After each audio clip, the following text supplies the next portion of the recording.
He's yelling at me.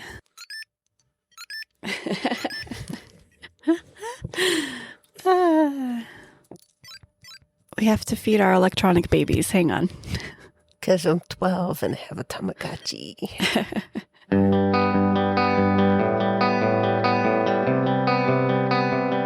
Okay. Hello. Hi. How's it going? How you feeling? I feel fine. My voice, however, does not. And so does my sinuses. So this will be a fun episode. Yeah. Because I'm going to be doing that a lot. Yeah. And we're recording this on Wednesday night, so I'm not going to edit any of it out. Sweet. So, yeah. I will try to make words correctly as we speak. How are you feeling? I mean, I'm fine. I was never sick. No, I just thought it'd be polite to ask. Yeah. You know. I'm good. Good. Yeah. Anything new? Okay. ADHD people cannot just be like, how are you? Fine. It's so awkward to have I'm small fine. talk. I don't like small talk. Yeah. I mean, I don't like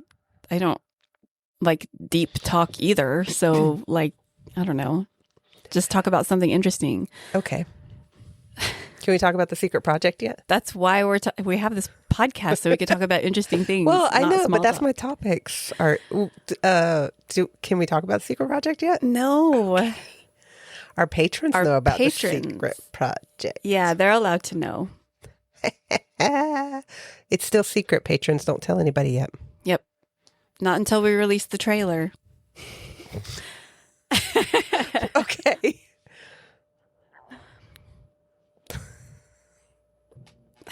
Okay. What's your topic? Wait, do we want... I totally blew your mind, didn't I? Didn't know we were talking about stuff like that. We're not. Okay.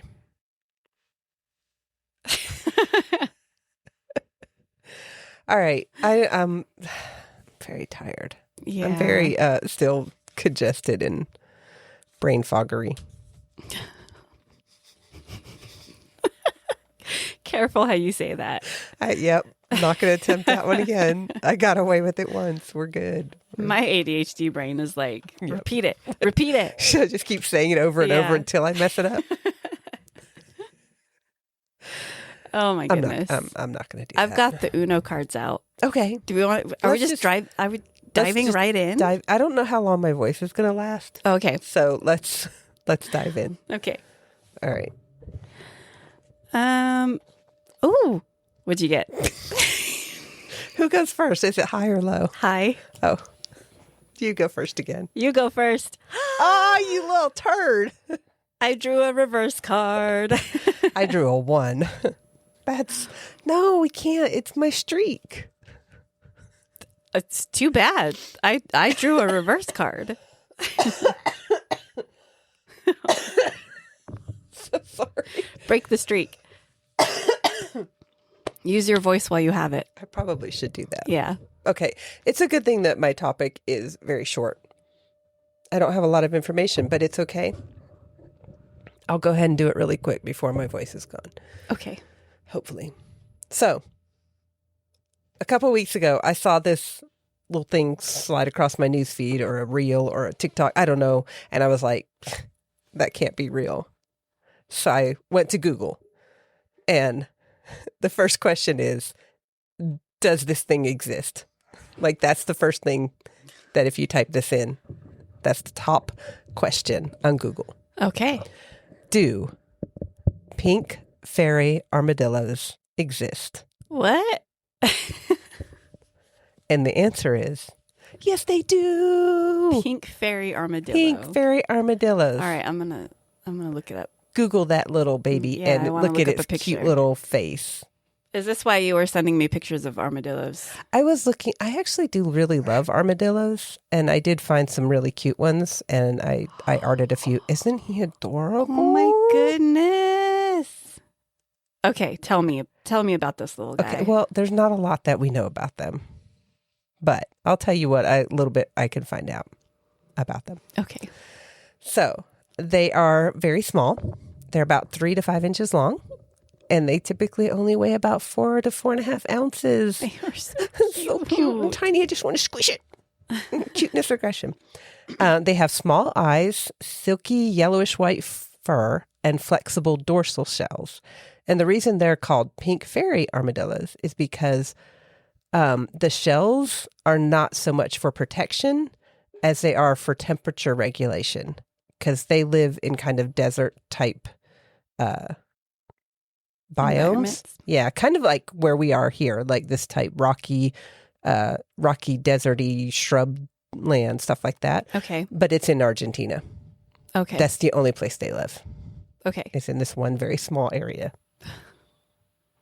And Why are they called pink fairy armadillos? because oh right, I got distracted a little bit. Because the blood vessels run in their shell.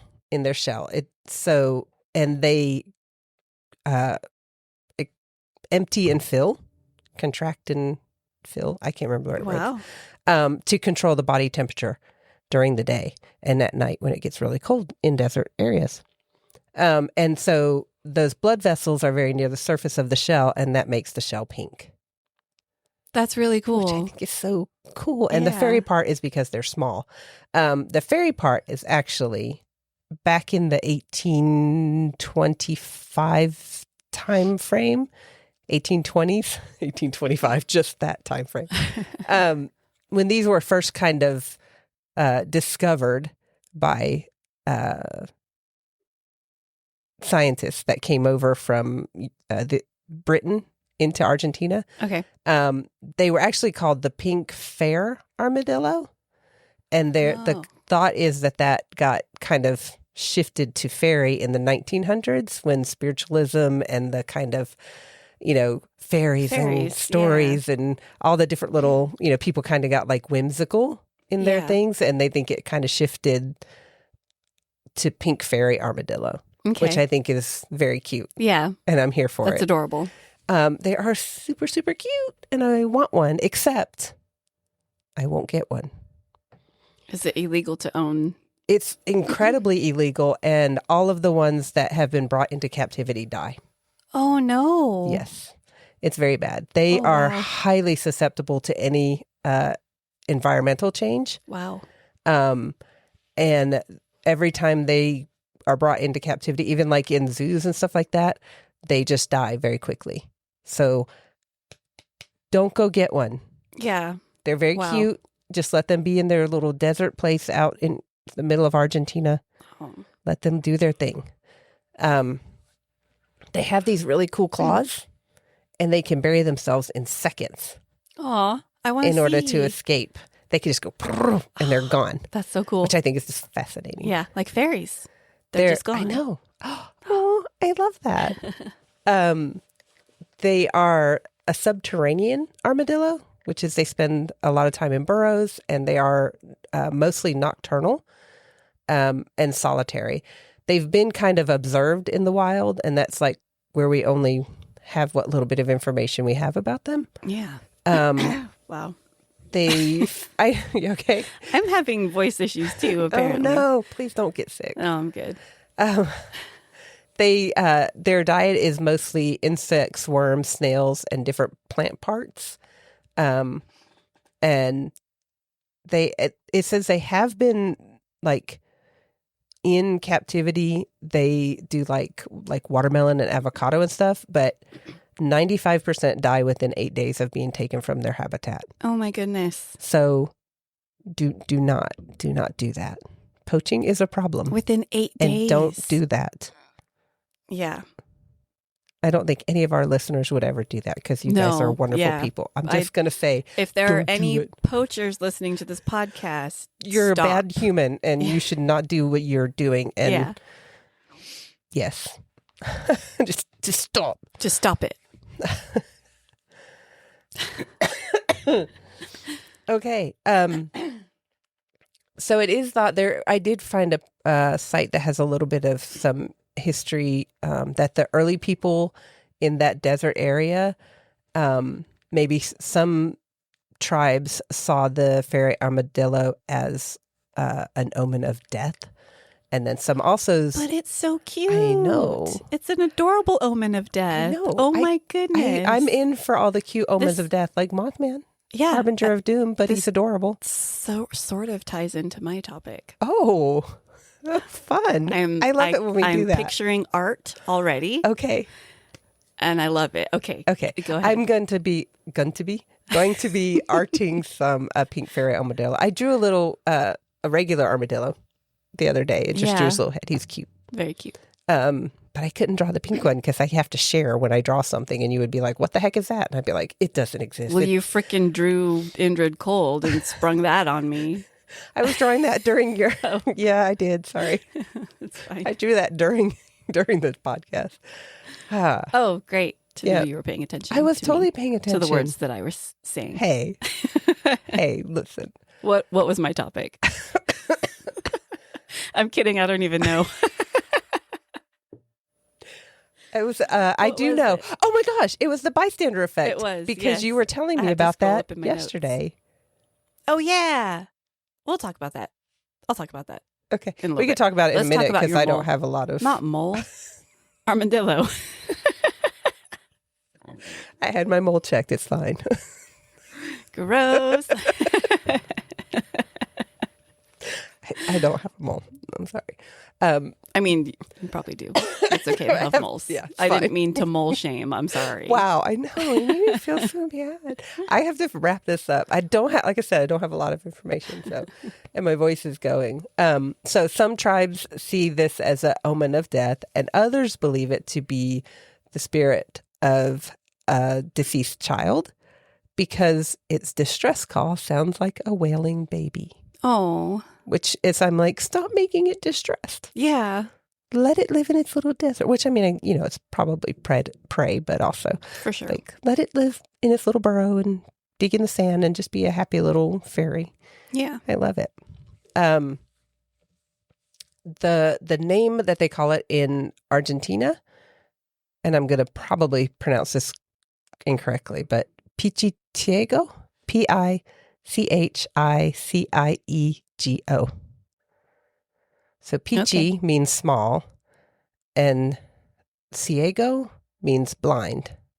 Oh, because that people used to believe that armadillos were blind. Oh, okay. But they're not. Yeah. But that's kind of so small and blind. Is kind of where the name is, what the actual name it is in Argentina. The small blind armadillo. The small blind fairy. Armadillo fairy. But yeah. Yeah. There's not just not a lot of information about it. And I kind of just saw this on my news feed. And I'm like, oh my gosh, that can't possibly be real. Oh, and it totally is. You said you were doing a wild magic search. Yeah, I had a little wild magic search because I had to find out if it was real. Yeah. And it's adorable. And it is real. That's so cute. And that's, I think my voice is going now. Wow. So it's just going to be me talking. I'll oh chime my in. Goodness. Sorry. Oh my gosh, I'm so sorry. But yeah, I think it's adorable, and I'll post some pictures and links in the show notes. Well, I won't put pictures in the show notes, but I will on Patreon. Yeah. So cute. So cute. Okay, so before I say my topic, I have an example of the bystander effect that happened to me the other day. And this was a non-emergency situation. I just want to clarify that first. Yes. So we work at a dry cleaner that is right next door to a laundromat, and it's sort of the same family that owns it.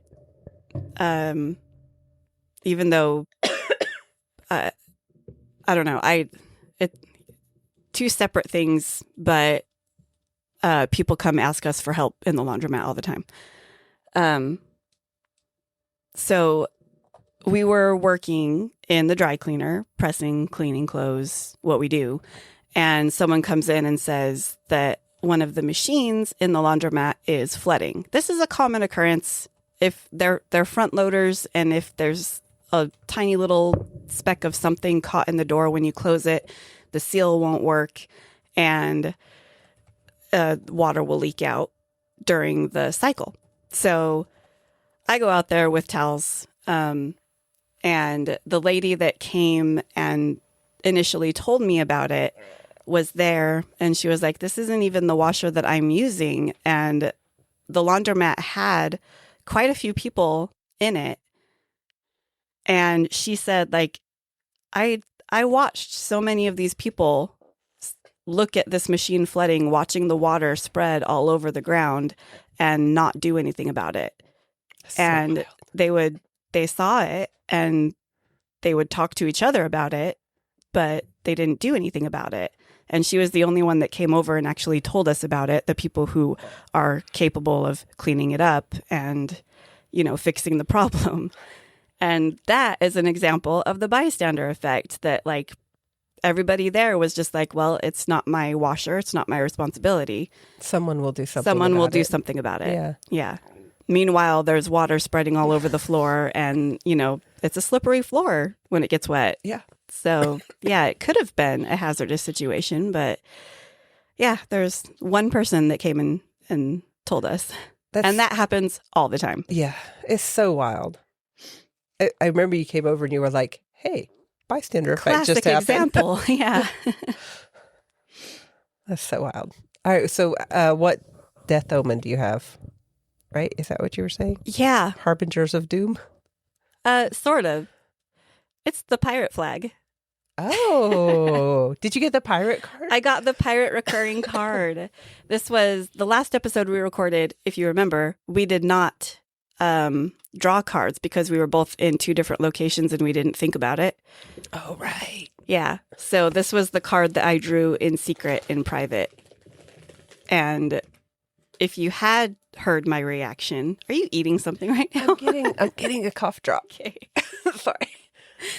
If you had heard my reaction, I would have, like, it was a squeal, I think. Sweet. And I was like, immediately like, oh, I'm going to talk about the pirate flag. But then I was like, wait, didn't I already talk about the pirate flag when I covered like the general whatever of pirates last time? I had to go back in my notes and I did not say anything about the flag, which is weird because I thought I remembered researching a little bit about it, but maybe I cut that part out. I don't know. So, it is, I think everybody knows the general pirate flag that I'm talking about. It's the Death's Head. It's commonly known as the Jolly Roger. You've all seen it. You all know it. It's a black flag with a skull and crossbones symbol on it. That flag with that design was the most common pirate flag used during the latter part of the Golden Age of piracy. And as a throwback to episode 9, the first time I drew the pirate card, the Golden Age of piracy is a common designation for the period between 1650s, the 1650s and the 1730s, when piracy was a significant factor in the histories of the North Atlantic and Indian Oceans. So the typical skull and crossbones flag was used during the 1710s by a number of well-known pirate captains, including Samuel Bellamy, Edward England, and John Taylor. Excuse me. Then it became the most commonly used pirate flag during the 1720s, although other designs were also still in use, and we'll get to those. So it wasn't in use early on? It became like... Not really. That's interesting. Yeah, and I'll get to that too. Okay. But first, I'm going to talk about the skull and crossbones symbol. It's a human skull with two long bones crossed together either underneath the skull or behind it. It was a symbol that had been used since the late Middle Ages. It symbolized death, used especially as a memento mori on tombstones. And before that, actual skulls and bones were long used to mark the entrances to Spanish cemeteries or Campo Santo. I have a neat little thing here. In modern times, the skull and crossbones is used to identify poisonous or hazardous materials, right? Mm-hmm. But in 1971, the United States, due to concerns that the skull and crossbones symbol's association with pirates might encourage children to play with toxic materials, the Mr. Yuck symbol was created to denote poison. So I had to look up the Mr. Yuck symbol. Mm-hmm. It's a lime green face of a guy. I say a guy. It's a face with like squinty eyes making like a yucky face. And the symbol was decided using a focus group of kids. Oh my gosh. Saying like which one is like the least appealing or something. And like the skull and crossbones was used as part of this focus group, and kids were drawn to that because pirates, swashbuckling adventure, that sort of thing. And That's so the Mr. wild. Yuck symbol was chosen. But in 2001, the American Association of Poison Control Center voted to continue to require the skull and crossbones symbol. You can still get Mr. Yuck stickers. That's what I'm looking at, Mr. York sticker. Yeah. I want some. Yeah, they're kind of fun. But like I had no idea that symbol was even in use at all, but apparently only recently stopped being used. Well, I say recently, 2001. In my mind, that's recent. That's recent. That's within my memory. So yeah, when I looked this up, I was like, oh, yeah, I've seen that. Anyway, but I don't associate that with poison. Isn't that funny? Like I still do. Skull and crossbones is poison. That's funny. So that's my neat little Maybe their thing. campaign didn't work so well. Yeah. Maybe I just didn't pay attention. Yeah, I think I read that like one of the reasons they sort of stopped using the symbol was because more focus groups kind of proved that it didn't matter because kids are going to be kids, and they're not going to look for the symbols on whatever this interesting bottle of something that they're drawn to. I don't know. No, I get it. Yeah. It's just, Hey, PSA, parents teach your kids skull and crossbones on a bottle of something means do not ingest. Yeah. So back to the Jolly Roger. Where do you think that name came from? A pirate. Okay. Is that it? I don't know. Okay. I think a pirate, there was somewhere along the line, there was a pirate named Roger, and he made that his flag, and they were like, and then like I don't know, everyone on his ship died of scurvy, and they were like, ooh, he's not so jolly anymore, is he? I don't. Okay. I wasn't expecting you to just make up a theory. Hey, you asked. I did. I thought maybe you had heard. No, I have not. Okay. So no, nobody actually knows for sure. Well, then my theory stands. Listeners, if you're at home thinking, oh, well, actually it comes from the French Jolly Rouge, and that's actually wrong too. Nobody knows for sure where the term Jolly Roger came from. There are 2 references to it in A General History of the Pirates, which we have that copy of the book here. And this book was published in 1724. I did talk a little bit about it in episode 9 under the name of Charles Johnson. But if you remember from episode 9, we think it was actually written by the lady pirate Anne Bonny, because I do remember. Nobody knows what happened to her. I do remember. Sorry, I shouldn't make fun of your sick voice. No, it's hilarious. Because I was talking an hour ago just nonstop. Yeah. I should have shut up. I just been like, hey, we have to record later. You need to shut up. Shut up. Okay, so Johnson, or Bonny, specifically cites 2 pirates as having named their flag Jolly Roger. Bartholomew Roberts in 1721 and Francis Spriggs in 1723.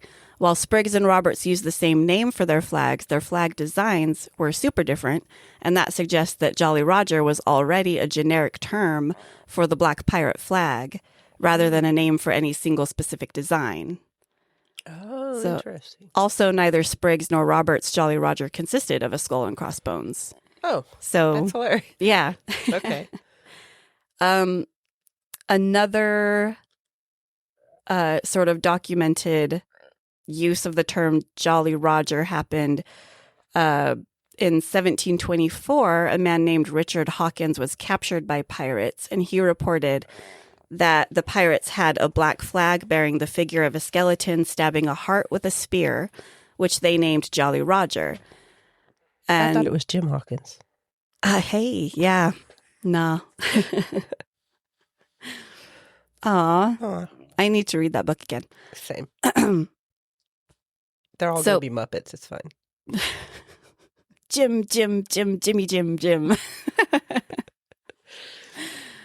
Anyway, so the full skeleton stabbing a heart with a spear, that was another common flag among Golden Age pirates.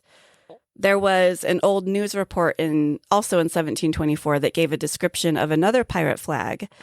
It says, their black flag, under which they had committed abundance of piracies and murders, was affixed to one corner of the gallows. It had in it the portraiture of death, with an hourglass in one hand and a dart in the other, striking into a heart, and 3 drops of blood delineated as falling from it. This flag they called Old Roger, and used to say they would live and die under it. And Old Roger was often used back then as a humorous or familiar name for the devil or death. So it makes sense that pirates used that name as a way to invoke fear, because they were all about intimidation. The art has appeared in my head. Right? It's a pink armadillo pirate flag. Okay, carry on. Hoist the colors. Arr, there be the pink flag of death. Yes, okay. Okay. It's sometimes claimed that the term Jolly Roger comes from Joli Rouge, or pretty red in French, in reference to a red flag used by French privateers. It's sometimes attributed to red blood, symbolizing violent pirates ready to kill. Another claim says that Jolly Roger came from a phonetic evolution of the name of a supposed Indian pirate called Ali Raja. But historians discount both of these origins for lack of any period reference or mention. So I still say it was Roger. I had always heard the French, like it came from Joli Rouge. Mm-hmm. I had heard that, but apparently I'm wrong. So, Well, yeah. It's okay sometimes to admit that you're wrong and accept the truth Yeah, it's fine. when the facts are laid I'm out cool in with front of that. you. I actually like being proven wrong because I'm like, hey, I learned a thing. You learned a thing. Roger, as a term, also applied to both a scoundrel or rogue, as well as for a police officer. So it was a bit like man jack, every man jack, Mhm. Roger. Roger. Okay. Yeah. Scoundrel or rogue, but also a police officer. So I don't know. Okay. Maybe because they say like Roger that. I don't know. Roger. Well, that wasn't a thing back then. That was when radio. Right? I'm going to have to. No, you're correct. Yeah. I just had a little time slip. It's fine. Jolly Roger. And now I just Roger, have the Roger. clones. Yeah. Roger. Okay. It's also a slang term for penis. Just throwing that in there. So a Jolly Roger, Well, no one knows. that's totally different. No art. one knows. Oh no. Don't put that art on our That's Patreon. not happening. It's not happening. Oh, God, I can't. Oh man. In case you didn't realize, the reason we didn't have a podcast episode last week was because Hids was sick. So sorry for all the coughing. Okay, where's my notes? So pirates did not fly the Jolly Roger all the time. The flag was intended as a way to communicate the pirate's identity, and that gave target ships an opportunity to decide to surrender without a fight. Oh. So for the most part, they would just sail around with no colors flying at all. I think I knew that. In the back of my head's like going, oh, yeah, you knew Yeah. that. Yeah. You just ran up the colors when you were going to attack. Yeah. Okay. A fun example of this, in June 1720, When Bartholomew Roberts sailed into a harbor in Newfoundland with black flags flying, the crews of all 22 vessels in the harbor abandoned their ships in panic. Oh my gosh. Which is awesome. Like, if you're going for He rolled a nat intimidation. 20 on that intimidation check. Yeah. Bartholomew Roberts had a crazy reputation, apparently, because, all 22 vessels in the harbor abandoned their ships. And he only had one ship? Yes. I don't know. That's impressive. Yeah. And, like, I imagine that there were probably not any Navy vessels in that harbor, but even merchant vessels had arms to defend themselves. So, I don't. Yeah, that's kind of funny. I thought that was fun. Yeah, I like that. Okay, so let's talk about the colors. During the latter half of the golden age of piracy, the Jolly Roger was part of a flag signal combination comprising a black flag, like the Jolly Roger, and a red flag, often called the Bloody Flag. The black flag signaled that quarter would be given if the target surrendered their cargo and valuables, meaning that all enemies will be granted mercy after surrender or capture. The red flag signaled that no quarter would be given and the target's cargo and valuables would be taken by force, meaning that no mercy will be shown and no life will be spared in an attack. Oh, dang. So when closing on a target ship, the pirate ship would normally fly a false flag or no colors until they had their prey within firing range. Like other vessels, pirate ships usually stocked a variety of flags for various purposes. When the pirate's victim was within range, the black flag would be raised, often along with a warning shot to persuade them to surrender without a fight. Surrendering without a fight meant that they would cooperate with the pirates' demands and allow them to rifle through their cargo, which was sometimes rewarded with some cargo being left alone. To signal yes, the victim ship would have to take down their own flag, which in naval terminology was called striking their flag or strike the colors. Strike the colors, okay. So that's a little bit of the pirate code there. Or like if you surrender, if you let us go through your stuff, we'll leave some of it for you.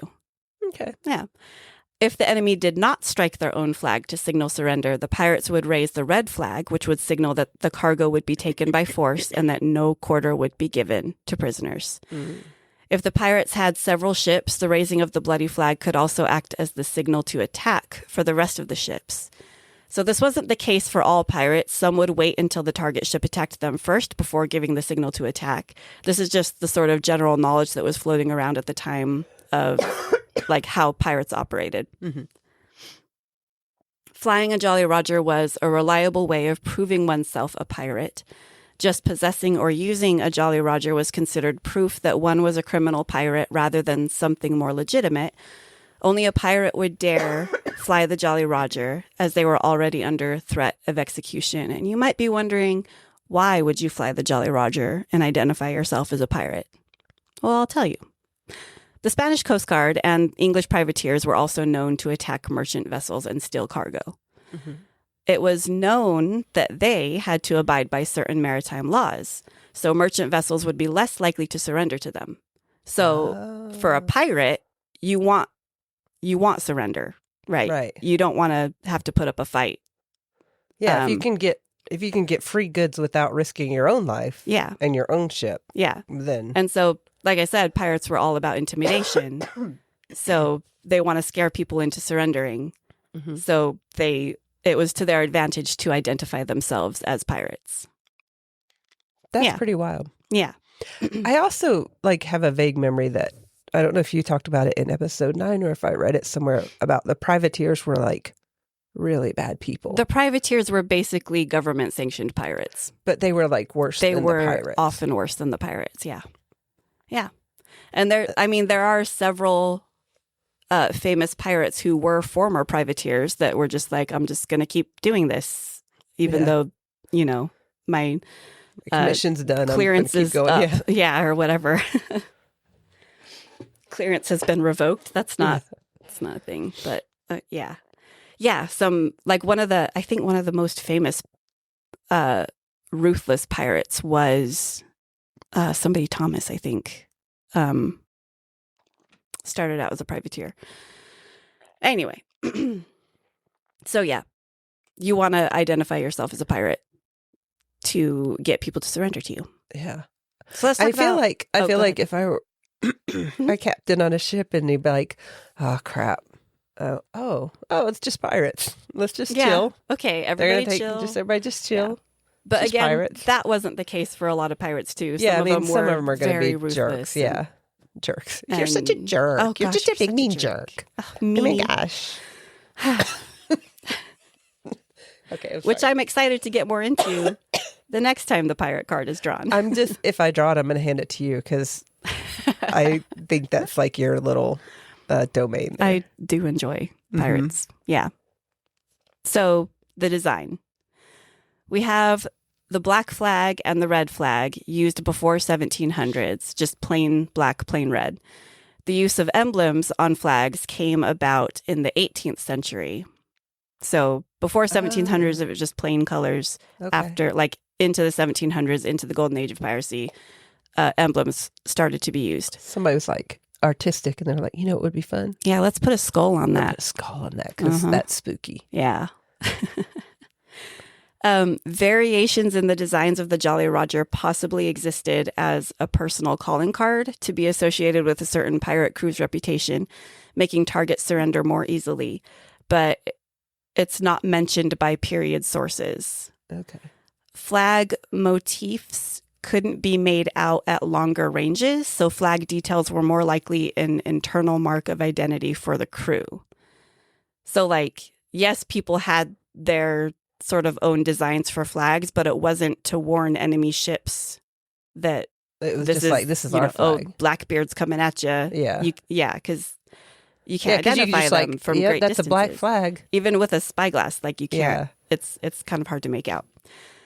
So it was more likely used as sort of an internal mark of identity. So basically the captain was like, who's got the best art skills? That's my brand. Show me what you got. Yeah. Let's all sit around the table. We're gonna put out some ideas and we're gonna vote on it. Actually, I'm just gonna pick my favorite, and then you're gonna paint that on the flag. It's gonna be great. Yeah. So historically, most pirates reused the same designs as their peers, possibly to partake in the reputation of others, eventually leading to designs like the skull and crossbones becoming the norm. No, that makes sense. But there are common elements used in flags. You have the death's head, which is a skull or skull and crossbones. So like I mentioned before, it represented death. It represents danger, but it also emphasized the pirate's ruthless and deadly reputation. The crossbones are often positioned behind or beneath the skull to create an X shape, and that symbolizes crossed swords or bones, signifying violence and conflict. The full human skeleton is another common element. That depiction of the it was kind of a depiction of the personification of death, sometimes carrying out symbolic gestures of suffering and death, such as stabbing a heart with a spear, wielding weapons, and even signal instruments. Those are the pirates that had more artistic crew. Yeah, that can draw that full body skeleton. Yeah. Or not draw it; they would sew it. Yeah, but you'd have to cut out the fabric. Yeah. Yeah. Do a little quilting. Yeah. Little side hustle. So you also have an hourglass, and that symbolized that the life of the attacked is running out. Your time's up. Yeah, you've got an hourglass. There was also a bundle of arrows. So our eagle has a bundle of arrows in one of its talons. It symbolizes a regal or state symbol, alluding to the proverb that arrows can be easily broken one by one, but are unbreakable if tied together. But in the case of the Jolly Roger, it was more likely to symbolize implements of death. Yeah, I mean, they're that makes weapons. sense. Yeah, Yeah. they're weapons. It's funny because, I imagine they would have had like crossbows and stuff, but I don't ever think of pirates with arrows. crossbows. Yeah, Yeah, I think of the guns, of revolvers and stuff like that. Yeah. But I guess, I you mean, would have whatever. If powder is scarce, bullets are scarce. Yeah. Yeah. Okay. So other symbols they used as implements of death were swords, pistols, cannons, powder, a powder horn or a signal horn. There's also the arm holding a sword, which also symbolizes an implement of death, but was also a common naval motif outside of piracy. Yeah. So there was a historian by the name of Marcus Rediker. In 1987, he claimed that most pirates active between 1716 and 1726 were part of one of two large interconnected groups sharing many similarities in organization. So like a brethren of pirates, kind of what's depicted in Pirates of the Caribbean. It's like a whole organization. He states that this accounts for the comparatively rapid adoption of the piratical black flag among a group of men operating across thousands of miles of ocean, which makes sense. Mm-hmm. That suggests that the skull and crossbone design became standardized, and right about the same time, the term Jolly Roger was adopted as its name. Huh. So that's what this historian is saying. Okay. By 1730, the diversity of symbols in prior use had been mostly replaced by the standard skull and crossbones design. So yeah, a lot of pirates had their own symbols. And I'm actually going to make a post about that on Patreon. I thought about including it here, but I know I'm not going to have much time to edit this episode. It's going to be a short episode. It is going to be short. I maybe should have included it a little bit more. But I want to talk about historical flags used by famous pirates. And spoiler alert, you might think you know some of the more popular pirate flag designs, but you might be wrong. I don't know them at all, so yeah. I'm definitely wrong. There's like, I was definitely wrong about like Blackbeard's flag, Steed Bonnet. Oh. Yeah. I need to watch that show. Yeah. Yeah, but yeah, I was surprised. You might be wrong. So if that piques your interest, join our Patreon. Yeah. I'm going to go join. Wait. I'm going to join. I'm going to go join our Patreon. Oh my goodness. Oh, wow. This is a short episode. It is short, but that's okay. You need to drink something because you got to tell us your warm ember. I need warm. I can't drink any more cold. That's what's tighten me up. Do you want to pause and go make tea and then finish the episode? No, my warm ember is Mia. Aw. So we do dog sitting for people, and I got to stay with oh man, I can't make words. Mia is one of the dogs that we sit for. Yes. And she recently lost her companion to age and health issues. And she was very sad. And but I was sick during the dog sitting time. So I basically spent like 10 days over there, took work off because I couldn't breathe and couldn't stand up. And it was just miserable. But she was just so sweet and wonderful. And she just stayed like right by me, and she'd put her head on my lap. And it was just, she just made me happy. Aw. And I think I made her happy. Yeah. And like it definitely worked out both for your health and for her mental health that you were able to stay there. Yeah. So she's just a little big giant. A little big giant. She's a bloodhound, and she's got big floppy ears, and I love her. Yeah, she's super cute. Yeah, I think she can be my warm ember. Oh, what's yours? And then we'll draw cards after yours. Okay. Well, I was gonna do the spiel and everything too. Oh, well, you can do that while we do the draws. So. Okay. I don't know what my warm ember is. I sprung it on you. Yeah. It's like we don't do this at the end of every episode. Well, first we draw cards, and then we do the spiel, and then we do the warm embers. I wasn't expecting you to launch immediately into yours. Sorry. It's fine. My warm ember, you made us dinner tonight. Aww. That was good. That's another warm ember for me that I made you happy. Wednesdays are the days I teach yoga, and that's also a good fuzzy warm ember because I like teaching yoga. And it was a good class. I think Maybe the people in my class would disagree because I did pigeon pose, and that Ooh. is somewhat difficult. Yeah. Yeah. But yeah, before I even got home, you sent me a message saying that you were cooking. Yeah. That was in case you oh, came home and yum. it smelled like burning.